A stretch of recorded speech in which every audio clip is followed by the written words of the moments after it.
মনে রাখবেন, একটি সুতো দিয়ে হয়তো কিছুই হয় না, কিন্তু হাজারো সুতোর বুননেই তৈরি হয় মজবুত জাল বা বিশাল ভার হইতে পারে।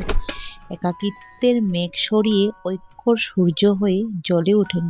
কারণ আমরা যখন আমি থেকে আমরা হই, তখন অসম্ভব শব্দটা ডিকশনারি থেকে হারিয়ে যায়। হ্যালো এভরিওয়ান, আমি সীমা দাস নিয়ে আসলাম আমার একটা ডেইলি ব্লগ। তো তোমরা কিরকম আছো? আশা করি ভগবানের আশীর্বাদে অনেকটাই ভালো আছো।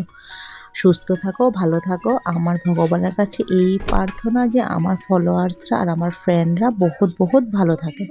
আর এখন যা পরিমাণে ঠান্ডা পড়ছে বন্ধুরা, এই ঠান্ডাতে বেশি ঘোরাঘুরি বেশি না বাড়ানোই ভালো। আমি তো টোটালি বন্ধ করে দিয়েছি, কারণ আমার মনাটার একদম বাতাস সহ্য হয় না, ওর খুব কষ্ট হয়ে যায়। তাই ভাবি ওই তো আমারই কষ্ট করতে হইব ওর কষ্ট হইলে, তাই ঘোরাফেরা একটু কমিয়ে দিয়েছি। আর ঘর থেকেই যা পারি টুকিটাকি তোমাদের সাথে অল্প শেয়ার করতেছি। আর আশা করি তোমরা আমার ব্লগগুলা ভালো পাইবা আর আমারে প্রচণ্ড পরিমাণে ভালোবাসা দিবা।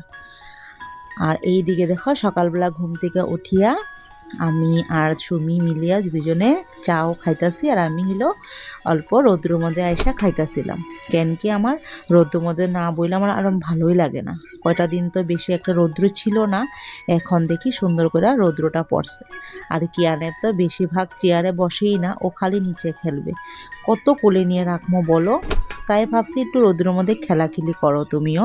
আর আমি সামনেই বসে আছিলাম, আর ওর হাতে একটা ফুলবগরি যে ফলগুলো ওইগুলো দিয়েছিলাম, আর ও সুন্দর করে খেলতাছিল। আর ও খেলতাছিল তাই আমি ওরে অল্প তোমাদের সাথে শেয়ার করলাম। আমার বাচ্চাটাকে ভালোবাসা দিবা, আর আমার অনেক অনেক ভালোবাসা তোমাদের জন্য সব সময় থাকবো বন্ধুরা। আর আমাদের ফ্যামিলিটাতে সবসময় আমরা একতা নিয়ে বাঁচতে হয়, মানে অনেক সবাইকে নিয়ে সুন্দরভাবে থাকতে হয়। আর ঘরের একজন মেম্বারে যদি কেউ কিছু বইলা থাকে, তো আমরা প্রতিবাদ করতে লাগে, নাহলে মানুষে খুব দুর্বল ভুল্লা ভাবে। তো এই কাহিনীটার পিছনে সেম এরকমই কিছু আছে। আমরা মানে একলা একজন মানুষকে সবাই মানে যা খুশি তা কইয়া যাইব গিয়া, কিন্তু আমরা যদি একগুট হইয়া থাকি, তখন কিন্তু কেউ কিছু কোয়ার সাহস থাকে না।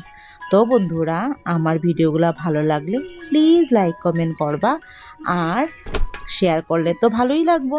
তোমাদের যদি আমি মনের ভিতরে ঢুকা থাকি, তবে আমার ভিডিওগুলা প্লিজ শেয়ার করে দিবা।